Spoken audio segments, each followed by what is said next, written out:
زمین یہاں پر آ جائے نا پوری یہ جل کر راکھ ہو جائے، ایسی جان نہ جائے، لیکن کیا ہمارے اندر سے وہ خوف نکل گیا، وہ اللہ کی تڑپ جو خوف تھا نا وہ نکل گیا،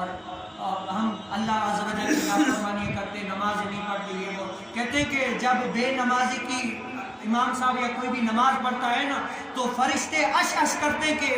اس کی بھی نماز پڑھ رہے ہو جو کبھی بھی مسجد کے در پر آیا ہی نہیں، نماز پڑھی نہیں، ایسے ہی اس کی بھی نماز پڑھے، چھوڑ دو، ایسے ہی اس کو لٹا کر ایسے ہی کفن پہنا کر دفن کر دو، اس کی کیا نماز پڑھنی ہے؟ نماز تو یہ دنیا میں کبھی نماز کے کبھی مسجد کے قریب آیا ہی نہیں، کبھی یہ سرور اس نے پایا ہی نہیں، اس کو نماز پڑھنے کا فائدہ کیا؟ اس کو ایسے ہی قبروں میں لٹا کر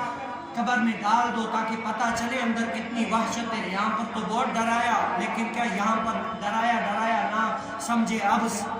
وہاں پر جا کر پتہ چلے گا کہ نماز کا کیا فائدہ ہو گیا، وہاں پر پتہ چلے گا کہ نماز کا کیا فائدہ ہو گیا۔ تو کیا ہم اپنے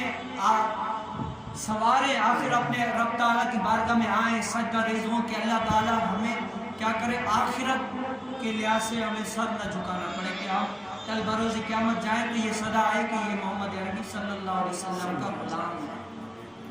کیا ہے؟ غلام ہے۔ اور